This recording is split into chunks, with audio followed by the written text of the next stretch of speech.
मौतें होती हैं, जहाँ कुछ मर्डर्स होते हैं और लोग बहुत खौफ में आ जाते हैं। और ये मर्डर्स 1, 2, 150 नहीं, पूरे के पूरे 1300, इतनी बड़ी संख्या में होने वाले मर्डर्स हर किसी को हिला कर रख देते हैं, चाहे वो एक आम आदमी हो, चाहे वो पुलिस का डिपार्टमेंट।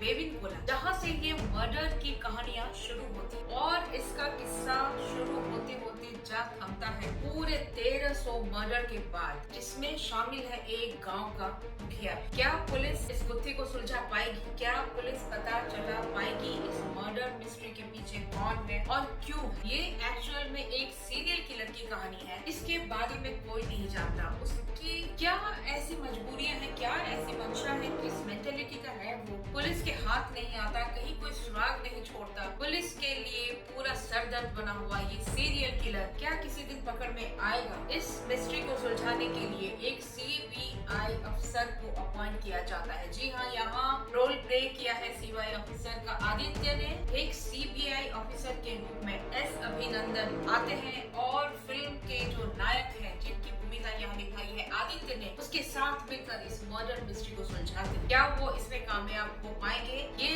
देखना बहुत रोचक होगा। इस सीबीआई ऑफिसर के सामने एक चुनौती ये खड़ी होती है कि जहां वो एक गुत्थी को सुलझाने के लिए किसी सुराग तक पहुंचता है, वो सुराग किसी दूसरे ही मिस्ट्री से जुड़ा उससे मिलता है। उसे अब तक लग रहा था कि ये बहुत कोई आसान सा केस होगा, लेकिन जैसे जैसे उसकी इन्वेस्टिगेशन आगे बढ़ती है, वो इसमें घुसता चला जाता है, इसमें फंसता चला जाता है। कुछ कुछ मोड़ ऐसे आते हैं जब उसके सामने सिर्फ अंधेरा होता है। अभिनंदन हर एक मर्डर के पीछे होने वाले सुरागों का, उनके कारणों का पता लगाता जाता है। उसके बीच ही जो विक्टिम की फैमिली होती है, उसके लोग बदला लेने की ऐसी तैयारी कर बैठते हैं, जिससे इस कहानी का मोड़ पूरी तरह से फिर उलट जाता है। फिल्म की कहानी थोड़ी थोड़ी ब्लड माफिया की ओर इशारा करती है। डायरेक्टर नारायण इस बार एक अनजान रास्ते की ओर चल पड़े हैं। बहुत कम इस तरह की टॉपिक पर फिल्में बनी हैं आज तक इसके पहले, कि जहां हम लोग रक्तदान को जीवन दान मानते हैं, एक नेक काम मांगते हैं, वही 5D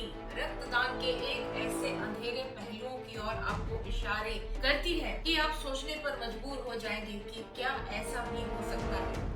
5D के साथ अपनी 25वीं फिल्म बना रहे हैं डायरेक्टर आदित्य। साथ ही जुड़े हैं इस किरदार में जान फूंकने के लिए। पूरी फिल्म में आदित्य छाए हैं एक सूरज के चमकते हुए किरण की तरह। और इसके साथ ही अगर हम बात करें उनके को स्टार ज्योति प्रभुदेवा, तो वो थोड़ी सी कम लगी है अपने हीरो के मुकाबले। यहाँ माँ बेटे के बीच की जो डायलॉग्स हैं वो भी थोड़े से कम प्रभावकारी हैं। अगर हम एक लाइन में इसकी बात करें तो आप इसकी मर्डर मिस्ट्री में एक बार जरूर खो जाएंगे, और खो जाएंगे इसके इन्वेस्टिगेशन की गहराइयों में। हो सकता है हर किसी को ये मूवी पसंद ना आए। ये कहीं कहीं बहुत फास्ट है, कहीं कहीं बहुत स्लो, और कभी कभी इसकी कहानी थोड़ी फीकी सी भी महसूस होती है। मूवी के ट्विस्ट एंड टर्न को दिखाने में बहुत ज्यादा समय ले लिया गया है, जिससे हो सकता है कि आप ये सोचते रह जाएं कि अरे ये मर्डर मिस्ट्री सुलझे तो मैं ये फिल्म खत्म करके उठूं। ये ख्याल भी हो सकता है कि आपके मन में आए।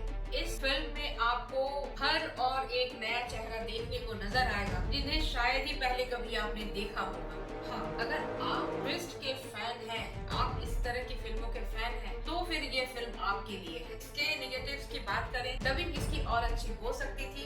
ये फिल्म YTS नारायण के कैरियर का एक महत्वपूर्ण मील का पत्थर भी साबित हो सकता है। तो इस फिल्म को देखें, अपने रिव्यू हमें दें, अपने कमेंट हमें बताएं। आपको हमारा कंटेंट कैसा लगा? प्लीज लाइक और शेयर। Thank you.